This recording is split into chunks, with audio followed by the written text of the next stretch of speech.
We're good now. Okay. Should I start from the top? Yeah. Yeah. As I said before, welcome everyone to the third episode of this new podcast format that we're trying out. We still haven't found a name for our podcast, so if you have any suggestions, please send them to us through Twitter or WhatsApp or via email to marxist.com. Otherwise, we're going to go straight to it. Today, we're going to be discussing three particular topics. The first one is the Gaza. Second one is Ukraine. And then there's the summit in BRICS. These are, for now, this week, the flashpoints of world politics. With me today, I have Fred Weston from the International Secretariat of the Revolutionary Communist International. And I am Hamid Alizadeh, also from the International Secretariat, and we'll be discussing these topics with you today. So, Fred, I have brought a series of articles that I think we can go through. The first one is related to the assassination of Yahya Sinwar, who was the head of Hamas, the main political and military force in Palestinian-held Gaza. And he was assassinated last week. The videos of his assassination were distributed widely on social media. I don't know if you've seen it. I've seen it.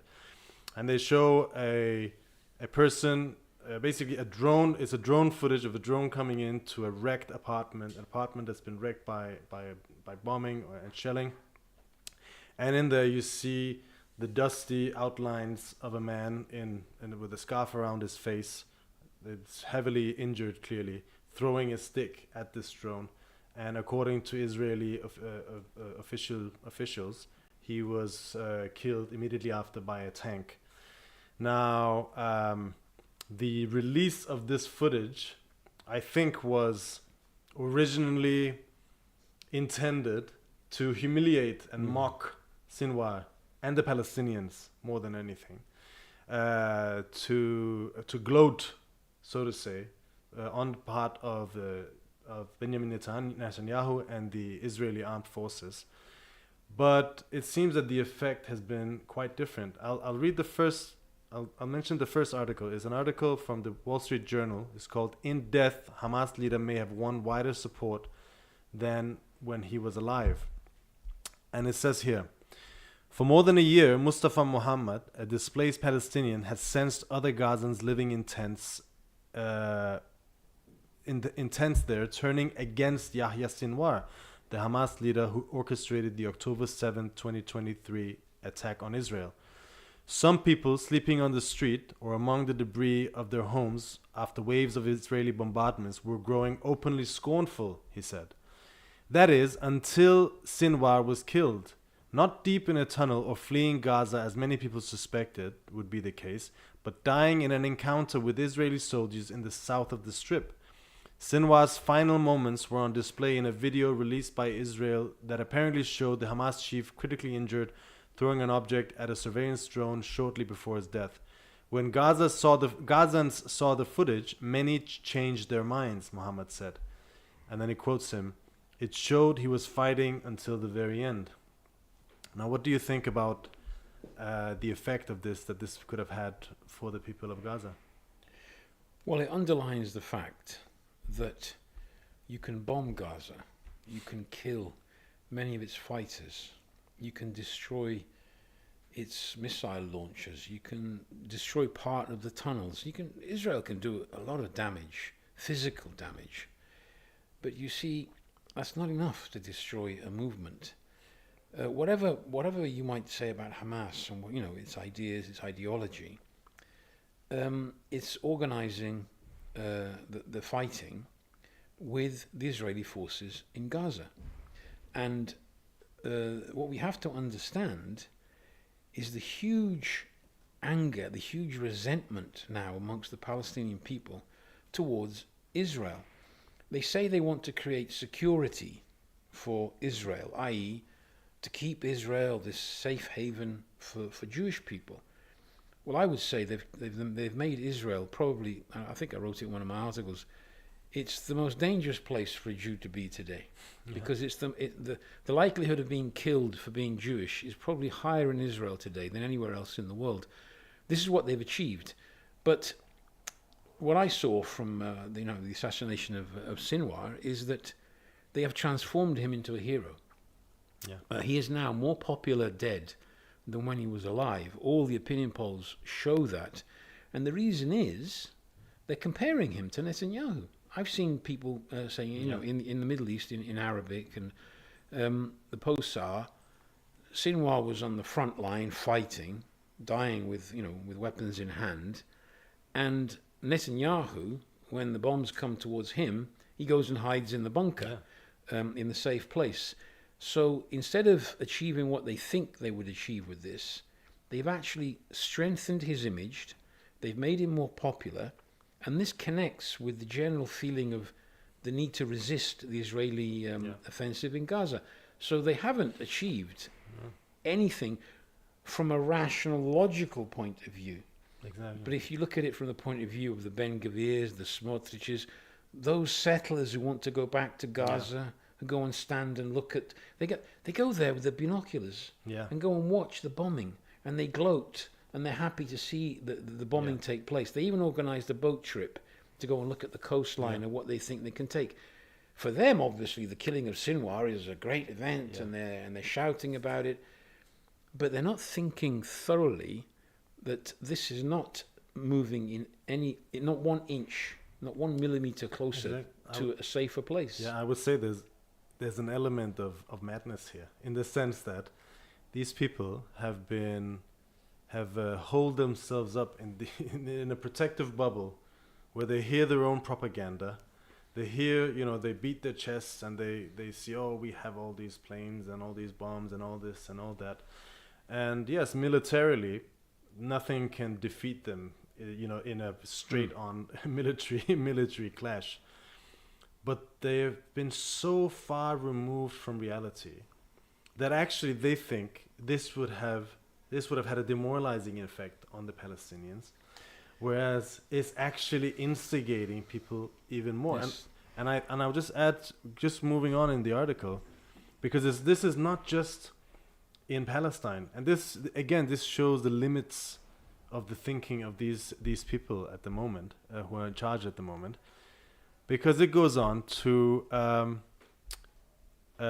Saudi Arabia. Saudi Arabia, in contrast to Iran, it says, has used its influence over the country's media arm to call Sinwar a terrorist and welcome his death, drawing a wave of protests, including the vandalism of Saudi channel offices in Iraq, according to Saudi officials.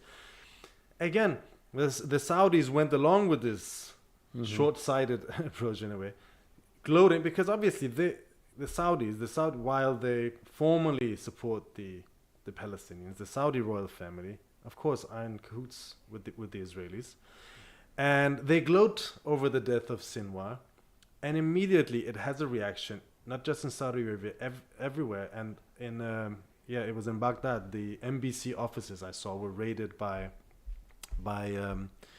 ordinary people. Then, if it goes on, it says a senior Arab official involved in ceasefire negotiations said they were surprised Israel released the footage. As it could contribute to continuing defiance among the Palestinian public as well as the militants in Gaza. Baskin, a former Israeli negotiator, said Israel didn't seem to account for how the release of drone footage could invigorate not only the Palestinian public but much of the region.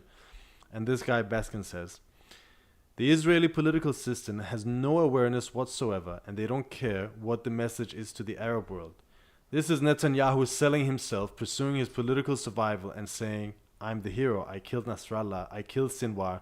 Israel is signaling the militant leaders are never out of our reach, and we will get to every single one of them. But, it continues, Jordan, a kingdom with restrictions on speech and assembly, has generally tolerated pro-Palestinian protests over the past year, including some where protesters have chanted pro-militant slogans while waving Hamas flags. Jordan is likely trying to avoid the unrest a crackdown on protests could create, analysts say.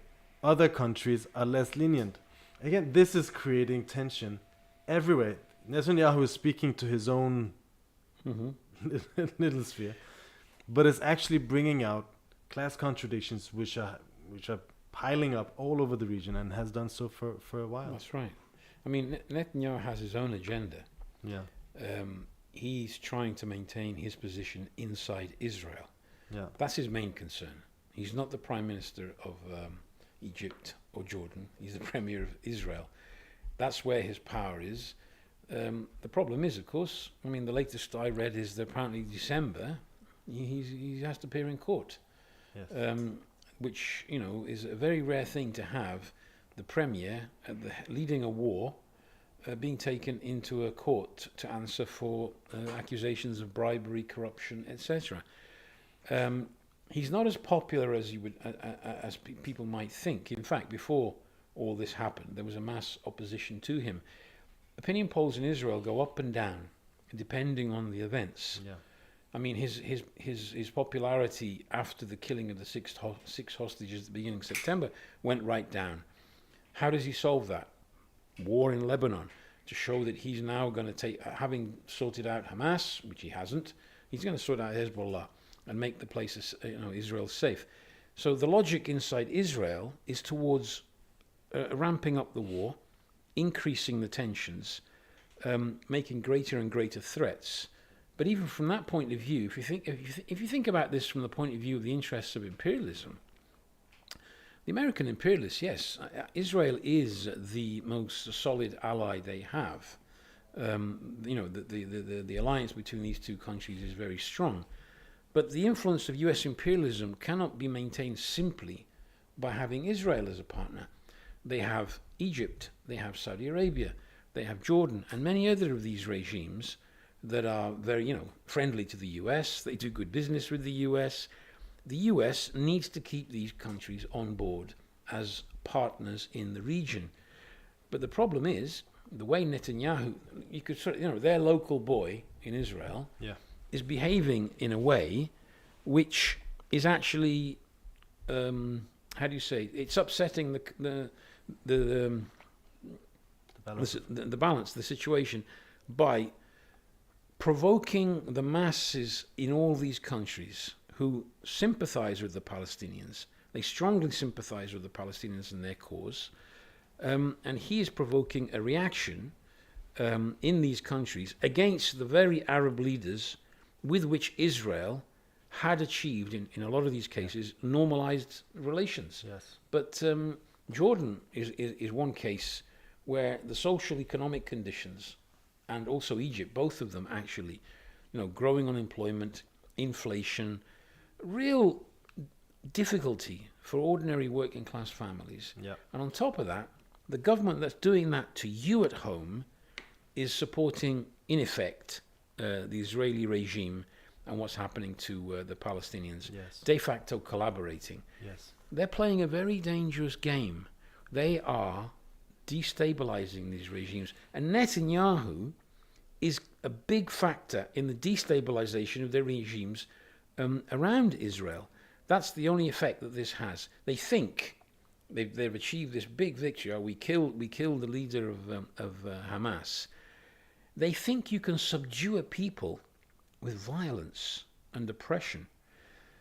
That's never been seen in history. Yes, you can crush, you can dominate for a period. You cannot destroy the feeling of resentment deep down inside a people. How many times in history have we seen resistance movements, like in the Second World War? If you had to look at the balance of forces from the point of view of the weapons, the German army in Italy was much more powerful than the resistance. They had the tanks, they had the planes. They could, in the same in Yugoslavia. We saw that from a military point of view, weaker forces, but much stronger from another point of view. yes. They were the people fighting to defend their homeland against a foreign oppressor. That is the mood that they are creating amongst the Palestinians. And I guess what we can say is that also resonates with the people of the region, because all of them have had similar experiences. U.S. imperialism has been the main enemy, or the biggest oppressor of Well, they every popular well, they movement. support all the oppressors. Look, Precisely. Mubarak. Mubarak was supported by the Americans Yeah. until they had to push him out because of the mass movement. The Saudi regime, Iraq obviously has its own experience. Syria was had a civil war, spurred on by the Americans, and so on and so forth. It says here in the article, it highlights Saudi Arabia. It says the kingdom, which is seeking the normalization of relations with Israel, is concerned that support for Palestinians could spark political unrest and radicalize young Saudis. And then it continues. It says, Egypt, an authoritarian state that is also a negotiator between Israel and Hamas, has arrested at least 120 people in recent months for protesting in support of Palestinians, fearing that small protests could quickly turn into a movement calling for a change of government in Cairo, according to Egyptian official. Pressure is building, however. And I guess the point is that these regimes are incredibly unpopular. Yes. In Saudi Arabia, you have temporary stability because of the oil prices and so on. But nevertheless, the regimes do not have a solid base of support amongst the workers and the youth. And a movement like this could really, these kind of events are, heating up the situation underneath the surface. And I think also it shows who are the best allies of the Palestinians. That the solution to the Palestinian problem, this is something that we've been commenting on a lot in the Revolutionary Communist International, is first and foremost to be found outside of Palestine, in the rest of the region, in collaboration, in alliance with the workers and poor of other countries, where revolutionary events are being prepared. Well, think about it. Look, Netanyahu is actually contributing to destabilizing Jordan and Egypt. Yes. Now, if that leads at some point, a tipping point, where a mass movement erupts and the Jordanian regime collapses, the Egyptian regime was threatened by the 2011 movement. They managed to claw back control and reestablish some kind of, an oppressive regime. Yeah.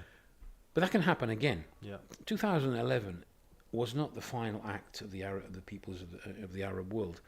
It was an indication of something more, something bigger that can come. If the regimes in Jordan and Egypt were to collapse, the security of Israel would not be strengthened. It would actually be enormously weakened. It can go two ways, obviously, a revolution in these countries. We're working for the optimal solution, which is the workers of Egypt, the workers of Jordan finally come to power, and you have workers' regimes. Mm-hmm. You can imagine a workers' Egypt bordering Gaza, or a workers' Jordan bordering the Jordan River. The situation of the Palestinian people will be very different. Yeah. But let's put it another way. Let's say if there isn't a... There we go. That wasn't Netanyahu, no. Don't know if our viewers heard this, but something fell here. Yeah.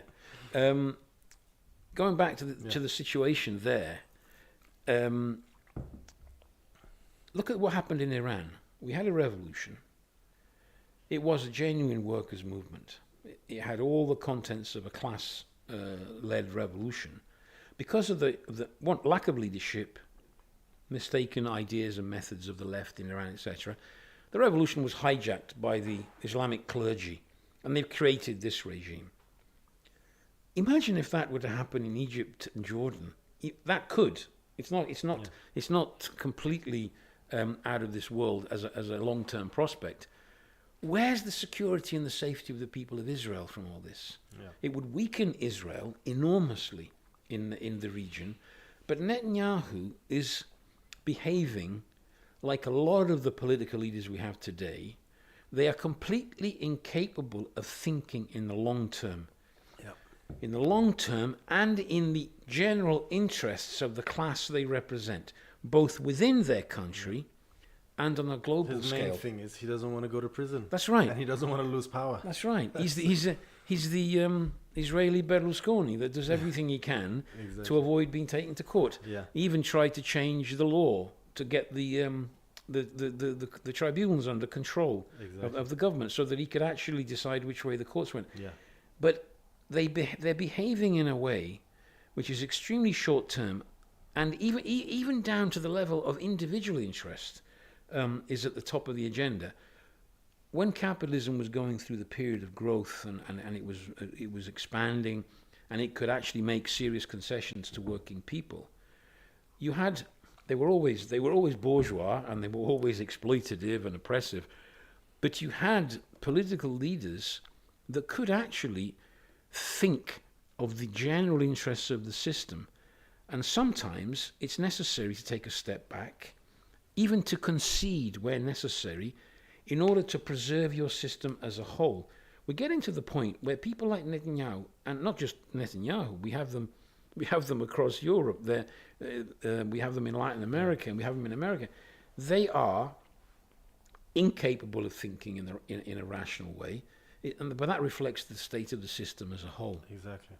And I'll just to continue from that, because it's as if, the more intelligent voices are pushed to the back of the room. That's right. Whereas the ones who are willing to go as quickly as possible for the quick buck, as easily as possible, That's right. Are the ones who are pushed to the front. And that, I guess, reflects the state of the system. But there is an article here from the other side from the back of the room, we can say. It's an article it's an interview from Foreign Policy magazine. It's called "They've Forgotten Their Own Recent History: Yeah. Why Israel Won't Move Towards Peace." And it's an interview with a former U.S. ambassador, Ryan Cocker. He was an ambassador in the Middle East for 4 decades. He was an ambassador in Lebanon during the civil war, or in the beginning of the war, of Israel's invasion of Lebanon in 1982, in Syria, Iraq, and Kuwait, and also Afghanistan and Pakistan. So he knows a little bit about what these countries and regions work. And he's asked. I mean, this is a very interesting interview, which I think everyone should read, because it tells you something about what the more intelligent bourgeois think. But he's asked the question, what does the death of Yahya Sinwar signify?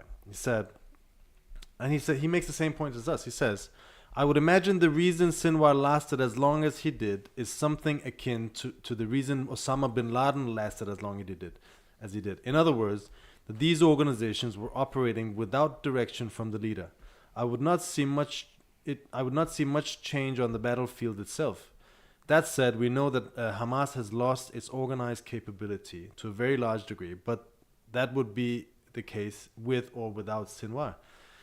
And this is the point that you made before, that Hamas, as such, is an idea, as in it is a reflection of a necessity, of a people who want to fight the resistance, and Hamas filling that void, and the reasons for that is separate, for the betrayals of the left and so on. But Hamas filled that void as the most militant group willing to take up the fight against Israel. And that will be the case with or without the leadership of Hamas. Now, the question that comes to my mind is, well, yes, it's probable that the head of Hamas has now been severely incapacitated one way or another. Its leadership on the ground is not in control of the full organization. It's probably bands of, still thousands of them, but individual cells of Palestinians fighting and so on. And who will get to, at a certain point, this will be organized. And who will organize it? The people who have the best ability to organize, or best placement to organize it, would actually be Iranian-backed militias such as Islamic Jihad, which operates in Gaza, Hezbollah, and so on and so forth. And now, with the present situation, the Palestinian people are very, very friendly towards this. And again, as you said, this will create an even more unsafe situation for the Israeli regime. But also, on the question of Iran, he goes on, he says, assuming that analysis is talking about the idea that the Israelis were told not to strike oil and military targets in Iran by the Americans. Oil and nuclear, sorry. He says, well, assuming that analysis is correct, that they are not going to strike Iran's oil or nuclear facilities, that leaves them, and that is an assumption which is not 100% when it comes to Netanyahu. He says, that leaves them a lot of latitude of what they do strike, but wherever they strike is not going to meaningfully change any power equation. What I think it will do is to push the debate inside Iran in the direction of nuclear weaponization sooner rather than later. Yes. And I'm not going to read this out, but he makes a point. He says, look at the situation. In Libya, they convinced Gaddafi not to build nuclear weapons. That's right. And look at what happened to him. And North Korea, on the other hand, did get nuclear weapons, and nothing has happened to North Korea. Mm-hmm. Even Trump, with his hue and cry and chest beating, in the end, had to make a deal with little rocket man, as he called him. So, again, this goes to the extreme short-sightedness of this situation for the Americans and the Israelis. The Israelis being an American ally and colony in a way you can say, protectorate. That this short-sightedness, this extreme individualism, as in going for, basing your actions on the next election cycle, or the court cases against you, or the most rabid fanatics you have supporting your government, rather than the interest of even U.S. imperialism on its own, is destabilizing the situation and is actually weakening the imperialists. If Iran builds a nuclear weapon, which they can, what can the Americans do against that? Well, these serious people, let's call them that you referred to, the serious analysts, I've always compared them to the prophets of the Old Testament, who would warn, about calamities coming, and nobody listened to them. Yeah. It's a bit like that today. You have these people, they write in the Financial Times or other papers, and they'll have an opinion piece, which makes sense if you look at it from a rational point of view, I suppose. But it's all interesting stuff, and they show they know what's going on, they understand. But the problem is, you see, what's good for the system as a whole isn't necessarily good in the short term for the different parts that make up the system. That's the fundamentals of capitalism. And the behavior is not decided by the whole, unfortunately. The behavior is decided by the parts. The individual parts. Israel is a part. The US under Biden or Trump. Britain under Boris Johnson in the past. These people, the individuals or the individual powers decide on the basis of their interests, which are not necessarily in sync with the interests of the system as a whole. The interests of the system as a whole means that somebody's got to lose. That's the way capitalism works. Yeah. Some win, some lose. The problem is those who are staring losing in the face are saying, just a minute, no. I'm not having this. I'm going to provoke a war in Gaza, in Lebanon. I'm going to provoke Iran. The behavior does not meet, as you might say, the general needs of the system as a whole. Yeah. For example, this question of attacking or not attacking the nuclear sites in Iran, they were seriously considering attacking either oil or nuclear, or both. Both of them would have had huge consequences. If you attack the oil, Iran has said, you attack our oil, we'll hit Western oil sites, which means hitting Saudis, Qataris, etc. And that would have a huge impact on the world economy. It would destabilize the system as a whole. That is not in the interests of the system as a whole. And yet it could happen. If they attack Iran, the point is they have delayed for some time. Yeah. Last time, you remember, they were making fun of Iran because it didn't immediately attack. Yeah. The first time they attacked within 2 weeks. This summer, they only attacked, in effect, when Nasrallah was killed. Before that, the Iranians were actually holding back and thinking, if we retaliate, then we get another attack, and this could push to war. And they don't want to go down that road. In effect, it's incredible. I mean, you look at the propaganda. The propaganda is Netanyahu is our friend, and he's the sane one, and the Iranians are the mad regime. When you actually listen to them and you look at what they're saying, it's the other way around. I'm going to just, on what you're saying now, I'm just going to read out the last quote from this article. This guy is asked, what is the danger of Israeli overconfidence? And it says, if they talk themselves into believing that their incredible feats of arms and intelligence actually constitute a victory, then that is very dangerous. And it becomes doubly dangerous if we start believing it. Go back to the Reagan initiative. That was during the invasion of Israel in 1982, where PLO was ejected Invasion from of Lebanon by Sorry, Israel. Sorry, Yeah, yeah. yes. Sorry, I'm mixing up my countries here. Where the PLO was ejected from Lebanon. That's why the Israelis went in to eject the Palestinians. And they declared victory. Yeah. And actually, from that day, that's where the problems really started. He says, if we believe that the damage done to Hezbollah's leadership and the elimination of Sinwar and other Hamas leaders somehow translate into a new dynamic for peace, that we can somehow lever that into a visionary global settlement, that way lies madness. Yes. That's what this guy says. He says, I don't see anything good coming from this. I think the Israelis are thinking in terms of a prolonged military occupation of Gaza that will simply produce a prolonged insurgency. This is a warning to these guys. Yes. That they are sawing the branch that they're sitting on. He's actually saying here, I didn't quote it, but he says, the best thing they can do now is call it a victory, make a peace deal or a ceasefire, and call it a day, go back home. Yeah. And they still have to pay for it, by the way. But in reality, they're digging themselves deeper. An insurgency which will have social implications inside of Israel. Well, look, if this were to end soon, Yeah. with Netanyahu saying, right, this is a victory. We killed Sinwar. We got the guy that organized 7th of October. We killed the leader of Hezbollah. We're all powerful, and they pull back. The problem is this. They won't have totally destroyed Hamas.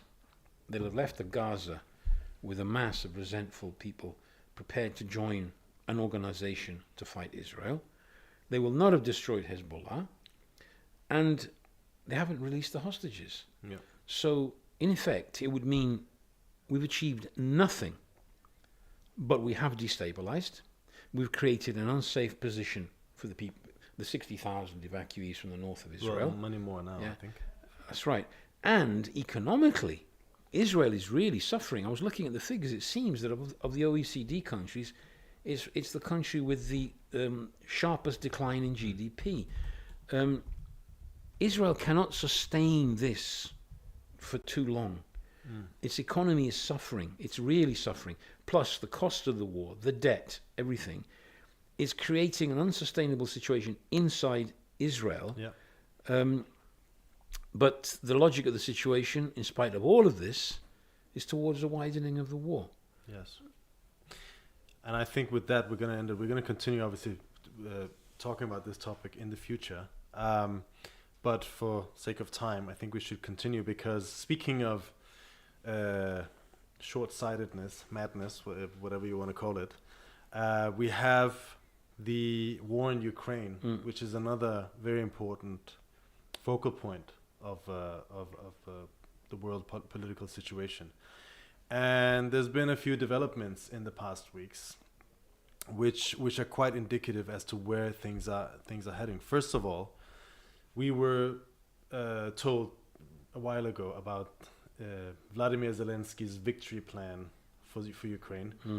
He's been talking about it. Said, "Don't worry, we have a plan. It's safe and sound. I'm not going to tell anyone, but we're working on it, and it's very, very good." And you would see in Western media people saying, "Yes, I've seen the plan, and don't believe me, it holds. This is safe." I mean, if it wasn't so serious, it'd be laughable. It is laughable, to be honest.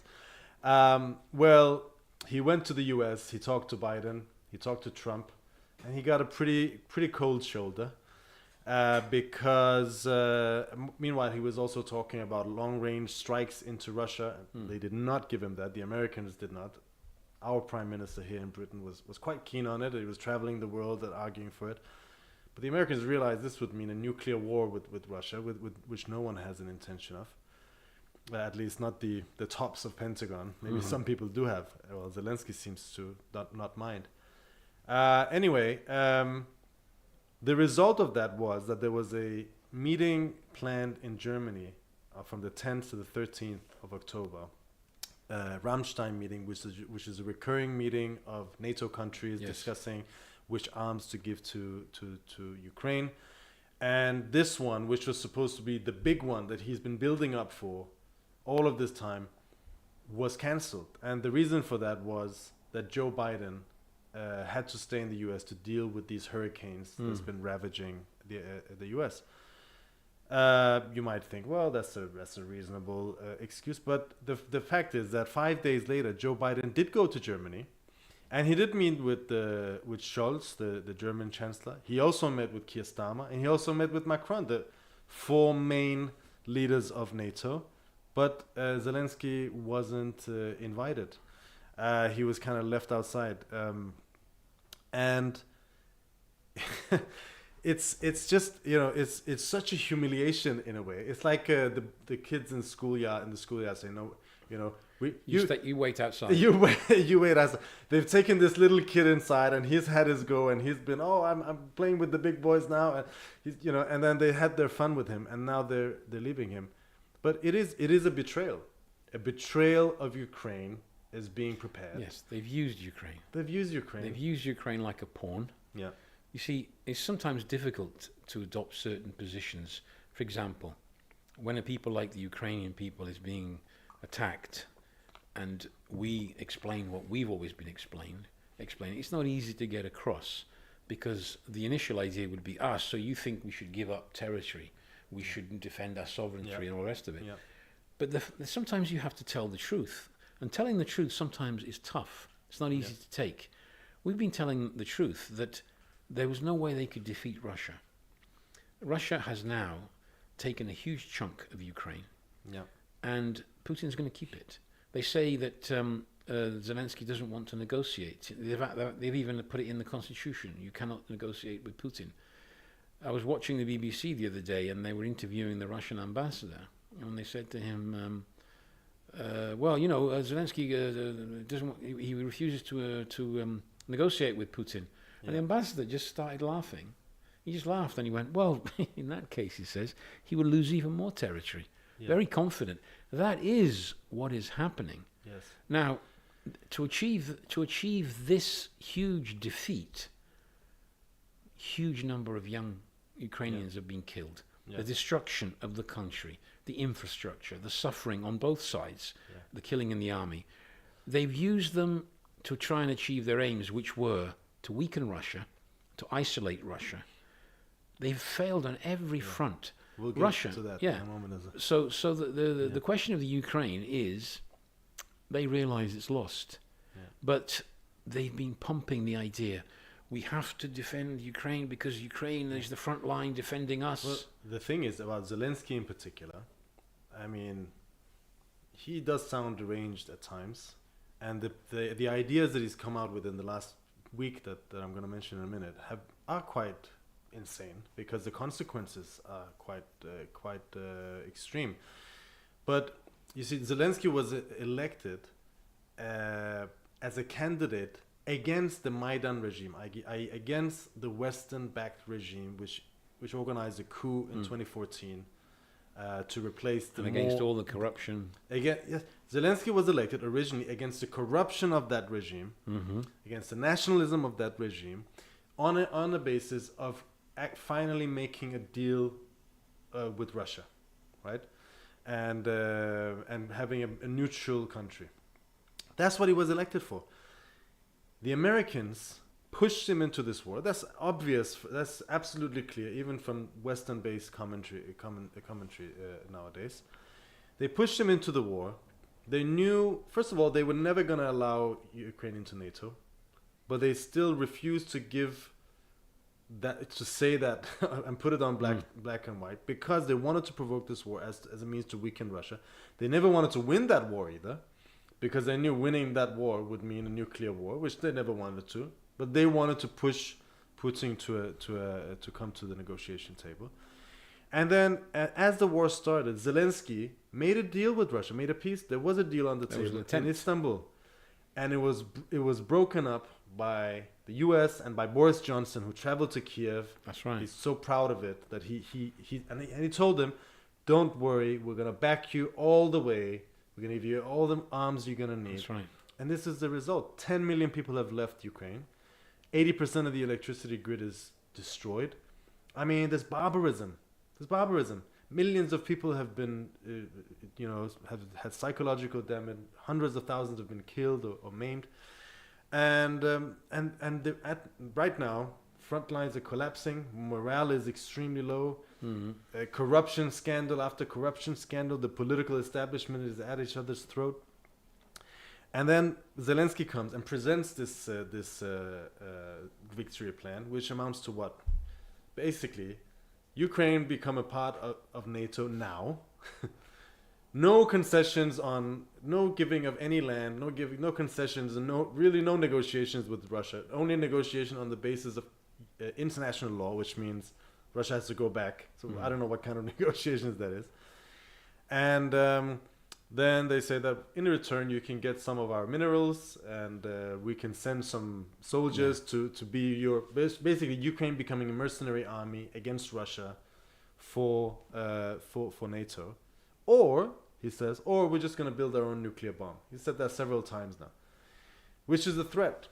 And obviously, a nuclear armed Ukraine, well, Russia would intervene, clearly, they've said so, with nuclear arms probably, before that ever. This is an absolutely deranged proposal, which has left them even more in the cold by the West. Now, there's an article I've brought out here, which is called, again, speaking of intelligent and less intelligent bourgeois, this is a guy called Walter Mead, and he writes in the Wall Street Journal. And he says, he calls it, this is a devastating article for us all. This guy is an academic. He's a very, very extinguished, within the bourgeois world, he's quite a significant personality. And it's an article called Putin's Rising Price for Peace in Ukraine. First of all, he talks about Joe Biden going to Germany and receiving the Grand Cross Special Class of the German Order of Merit. Right? Just before we continue, Biden, with the war in Ukraine, has completely destroyed the German economy and German industry. And for that, he's given a medal in Germany. We have to talk about this another time, but that's obviously absurd.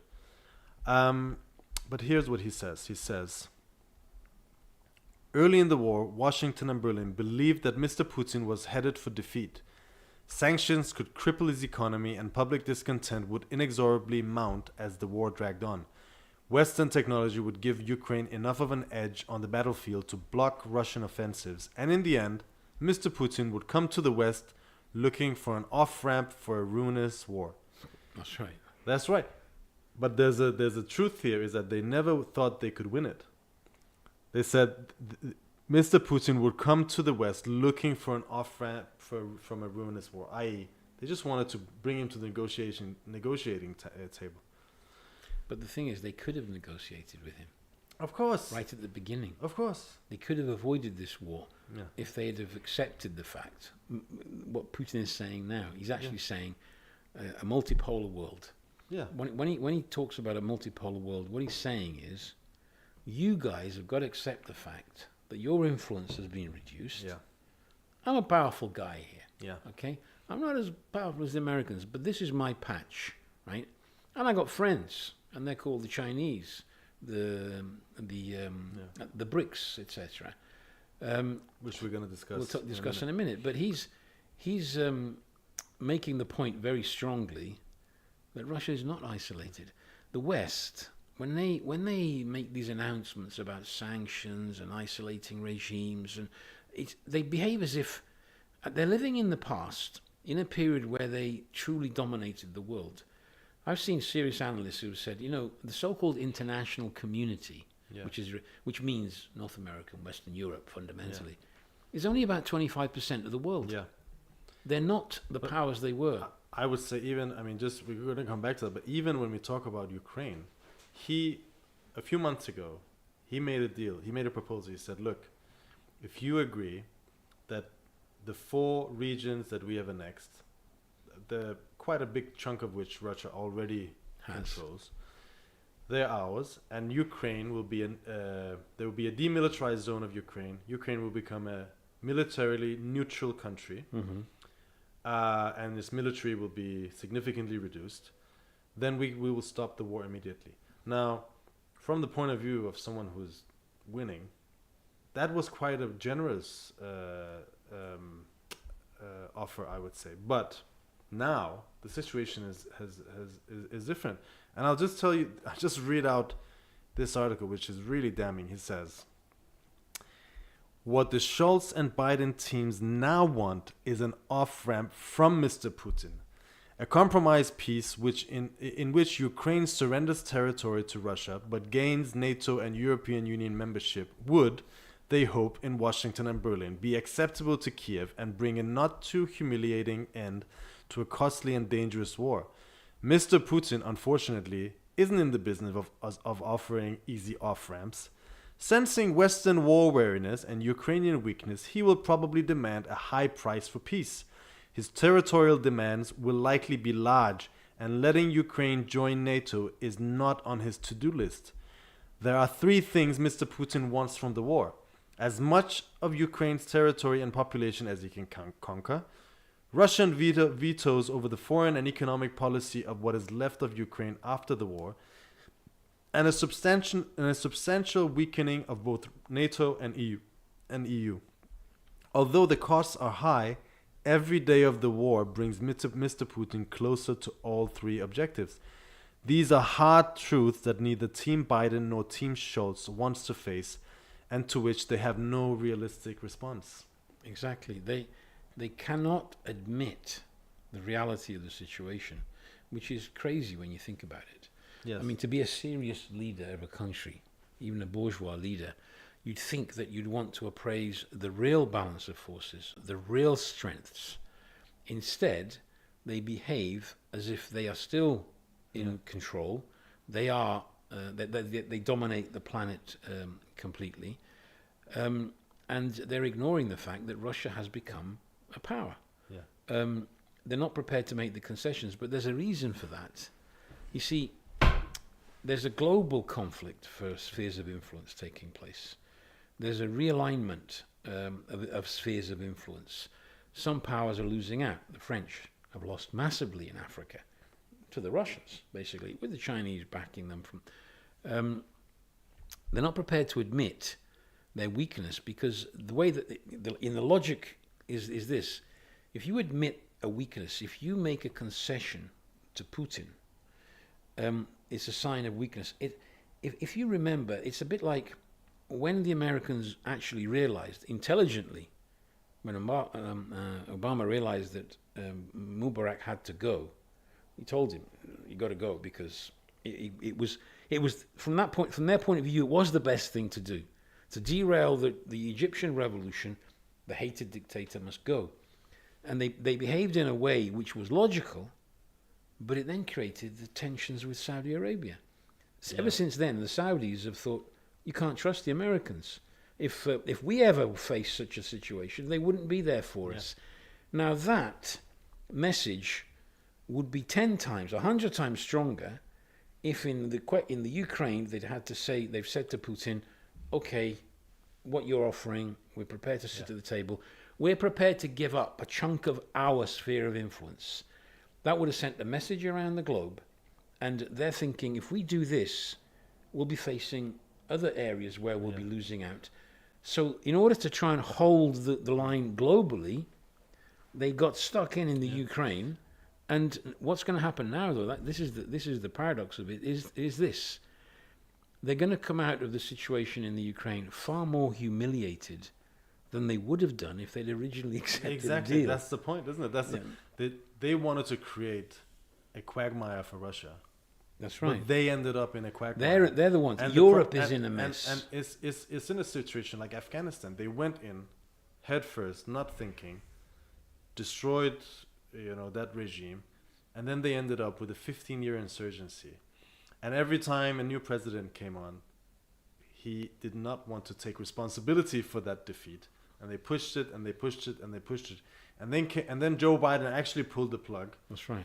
And it was a huge defeat. Yes. Ukraine will be 10 times more. A lot more than and the Middle East will be even more than that. But what you got to think about is the Ukraine situation. Once it becomes abundantly clear that the war is lost by NATO that's backing Ukraine, think of the impact this will have on consciousness in the advanced not just all over the world, but particularly advanced capitalist countries. If you look at the propaganda that they've been pumping out all this time in Britain, in Italy, in Germany, in France, everywhere, it's Ukraine can win, we've got to back them, this is a fight for democracy, these are defending, they're the front line defenders, and they can win. That was the line, they can win, they're correct.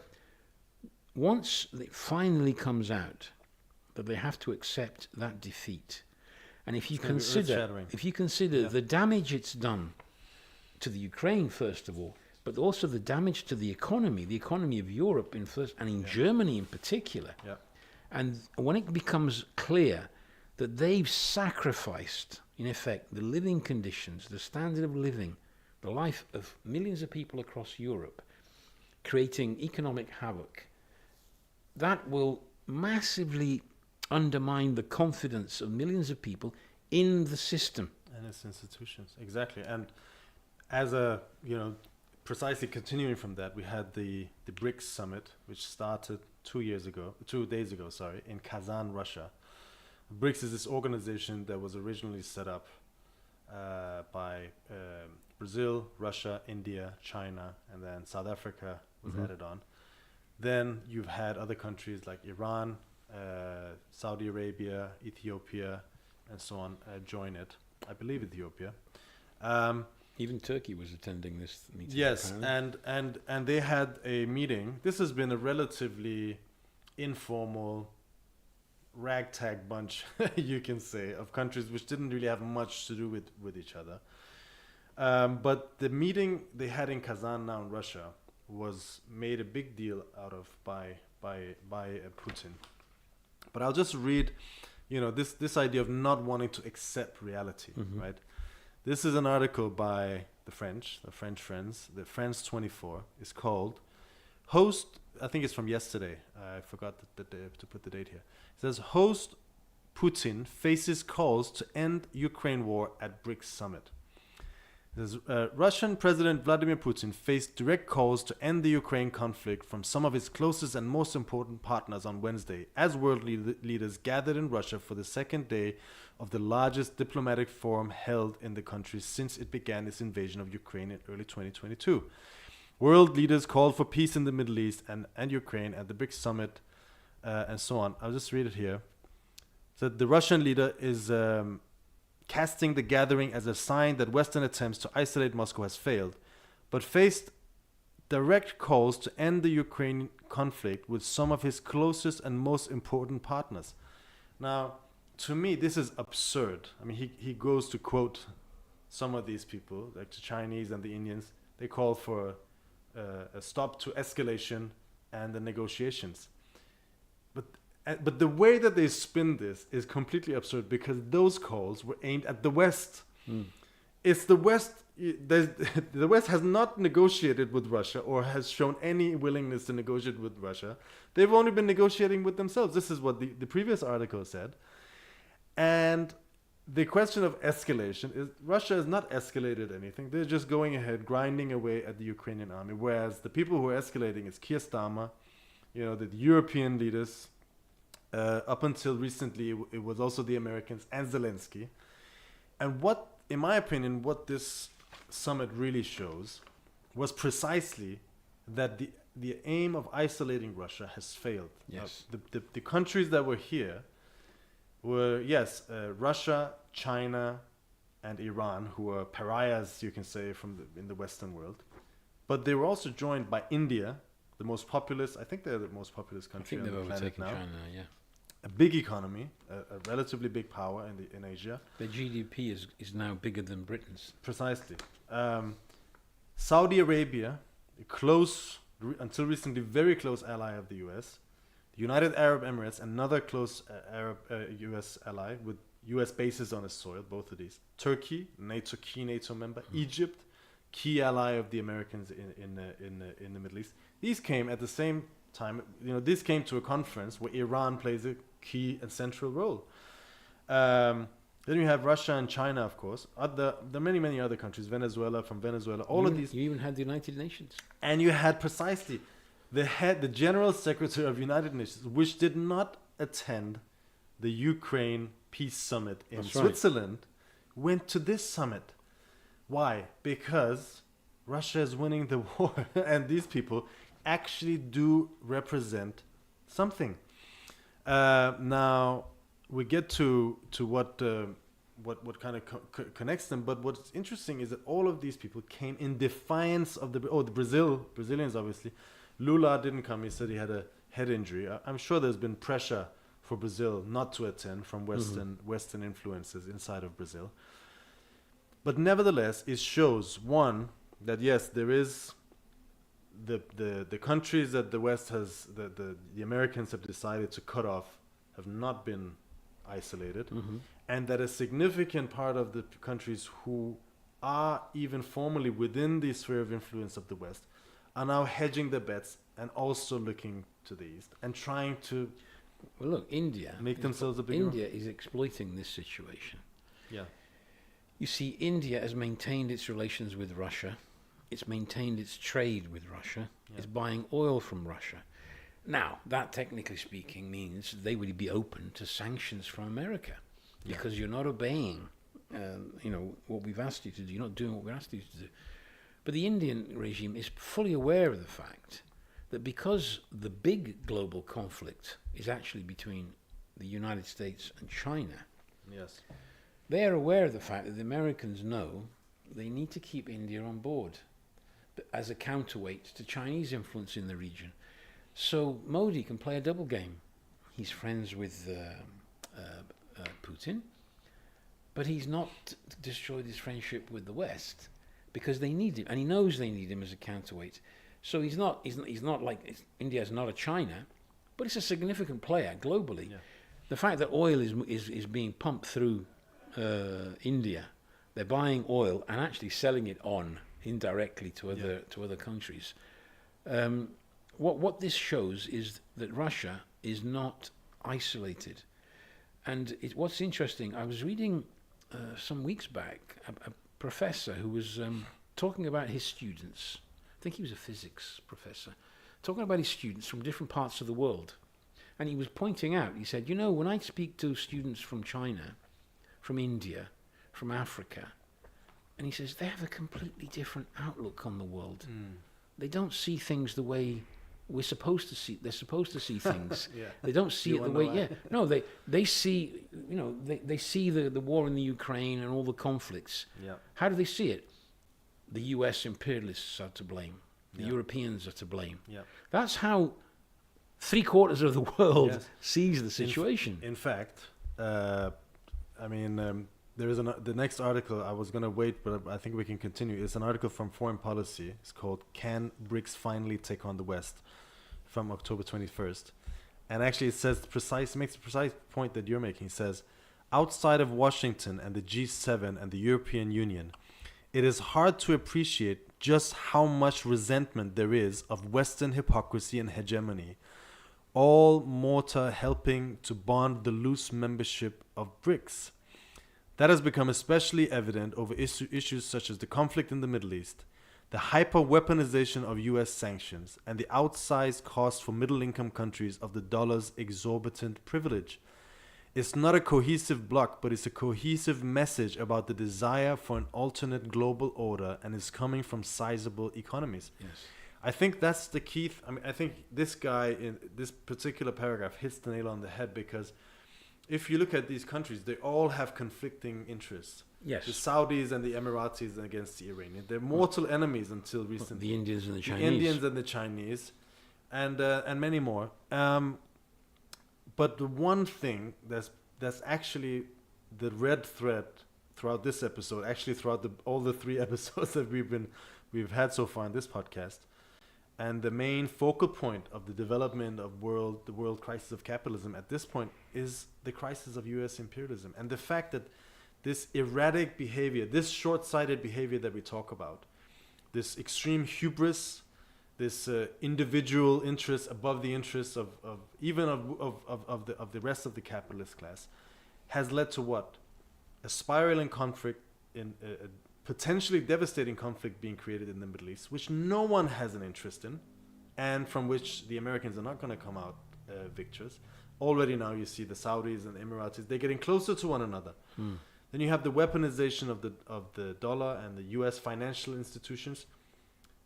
In the post-war period, they had the Bretton Woods system that was set up with the dollar as the main central point of US, international trade. They had the IMF, they had the World Bank, all of these things. A very fragile system of world trade and world economy was set in motion, which actually developed the world economy and capitalism for a whole period. But by weaponizing that system, they're undermining the trust in it. They froze Iranian assets, 12 billion. They froze Afghan assets. I don't know how much that was, a few hundred million, I think. Small change, you might think. Then they froze Russian assets. Russia is a major world economy, 200 billion or more than $200 billion. What does that say to any other country? That our investments, our trade is not guaranteed within this system. And we need to make some fail-safes.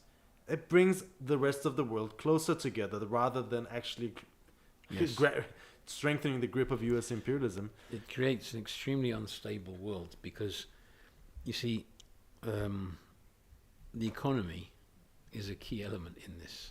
Economic weight is an important factor. The United States at the end of the Second World War had 50% of world GDP produced within its borders. That has gone down gradually over the decades to less than 25%. Don't know the exact figure. That means it doesn't have the economic weight and the clout that it used to. It's still the major power, but it's a declining power. On the other hand, China, which was like 2%, is now 16, 17%. This is creating an unstable world, and it's true, the BRICS and all these countries are coming together. At the same time, we also have to have a sense of proportion. Yes, they're not prepared to line up with the United States, which means Russia is not isolated, but there are conflicts, national conflicts, like the Indians and the Chinese. I mean, India used to have strong import controls. It protected its market, had a lot of state-run industries, and in the 90s they were forced to open up. They were forced to open up by the Americans, by the West, by the IMF. But who stepped in? The Chinese.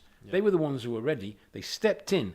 So you can imagine the Indian ruling class were forced to act in a way which weakened them temporarily. Since then, their economy has grown, it's strengthened. It's not at the level of China.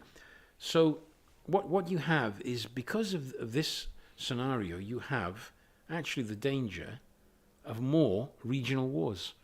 We exclude, unless some madman comes to power, a nuclear third world war. But as we said a long time ago, we can expect more wars. We've had the Ukraine war. We have the one in the Middle East. In fact, those two wars are actually becoming connected in a certain way. The reason being is, who's the big guy in both of them? It's America, in different ways. In America, they're using Ukraine and failed in their project. In Israel, they're having to back their secure ally. In both places, however, they risk seeing their influence not strengthened, but weakened. Weakened in the face of Iran, weakened in the face of Russia. I think we made the point that if they made a deal, if they actually carried out the Minsk II agreements around Ukraine, they could actually integrate Russia more into the economic system of the West and of Europe, and they could, wean it off China. And Russia and China also have differing interests, so they could exacerbate those by tying Russia closer to the West. They could isolate China, which is, from an imperialist point of view, a bigger threat to US imperialism than Russia is. However, by acting in the way they did, they actually pushed China and Russia together. They weren't that close before this thing. And you can say in the Middle East, the same is happening. In fact, the BRICS in and of itself is a reflection of the same process internationally. That this erratic behavior, this antagonistic, our way or the highway Yeah. is actually pushing countries which Iran and Russia also have differing interests. They have conflicts over things in the Caucasus. India and China have their own border disputes, trade disputes. But this way of coming down with the stick hard is pushing everyone together. I want to just one thing to say to highlight also this shift that's taking place. The gravity of this shift is that it says, for the first decade plus, the BRICS lived in a world without an overt Cold War. Then they quote someone. It says, now in a context of geopolitical tensions, countries have to consider if being a part of BRICS has a cost. If that causes real friction in their relationship with the West, this is someone called Stunkel. It says, Russia, along with China, is deliberately trying to integrate BRICS into a Sino-Soviet world order. Sino-Russian, sorry, world order. Part of a Sino-centric global structure. Now, the interesting thing is that going into these relationships with China and Russia is not without cost. Mm-hmm. And yet it's happening in such a high level. Because they have less to lose. Because they have less to lose. And yes, we have to highlight that the US, economically, militarily, is above all other countries. It's more advanced, it's more powerful. But it's reached its limits and is still in trying to extend itself beyond its limits, is actually undermining its own position. But that's because on a global scale, overproduction is massive. Yes. And all the powers, especially the most powerful industrial powers, and China is one of those, they require a much bigger market than their own home market can provide. Yeah. And it's the Americans are the same, the Europeans are the same. This is a classic. Imperialism is an element of imperialism is dominating the global market, and in a situation where the old powers are in relative decline, but are not prepared to admit that and act accordingly. Because if you think about it, acting accordingly, what does it actually mean? It means this in concrete terms: less profit. This means making a compromise. Well, no, it means actually less profit, less money making, fewer resources, and the war. If they give up the war externally, they have to really ramp up the internal war, which is the class war. They've got to that's happening anyway, but it would be sharpened even more. Yeah. Because one of the problems we have is, you see, when an imperialist power is growing and expanding and it's colonizing and it's dominating, it's accumulating resources which allows it to actually soften the class struggle internally for a period. If it loses those resources, that source of money making, let's call it that way, they have less, and therefore they have to turn on their own class. So this situation is actually creating greater internal conflicts in all these countries, and greater class struggle. That is what will eventually emerge from this situation. Yes, and I was just wrapping up. I would say we are seeing a shift in the in the world order, so to say, in the relationship and the balance of forces between the major powers globally. The US is becoming weakened, and I think a defeat in Ukraine, once is admitted, and what is increasingly looking like what's going to be a defeat in the Middle East, will be huge blows against the US, and that will create in turn massive turmoil everywhere, really. Yes. Because one is that the fact that the US will have less abilities to intervene in different countries to stop political developments, and that will create a vacuum for different movements, popular movements, and so on to step into. In the West as well, the how do you say, the demoralization of the workers and youth, and the loss of legitimacy of the institutions, of the ideology. We've all been in the West. We've all been grown up with the idea that we are the best, we are the boys, our democracy, our this, our forces. There's a brilliant short text by Engels, written in 1887, in which he predicts the First World War. Yeah. He even says that 8 to 10 million soldiers will kill each other. Right? They'll butcher each other. But what he points out is the next war, the conflicts in Europe, he says the next war of Prussia-Germany can only be a world war. Yeah. But he also says when it erupts, initially we'll be isolated, we'll be pushed back. The communists. Yeah, the communists, right? But the final outcome of the war will be, he actually says, many crowns will fall, right? Yeah. And he says, and the opportunity for revolution basically will come. Which was the case. War, eventually, that's what it produces. Yeah. 1917. And these wars that we're looking at now are preparing that kind of scenario. Yeah. And just the last, I would say, thing I think we need to comment on is that doesn't mean that the rise of powers like China and Russia, and first of all, BRICS is not a solid block of. It's not. It's a direction. It's a process. You can Yeah. say it's an indication of a process that's taking place, but that doesn't mean a fairer world. Oh, you no. know? And it doesn't mean that Russia and China are somehow playing a progressive role. It doesn't mean a more stable world. Some people are saying a multipolar world would be more fair.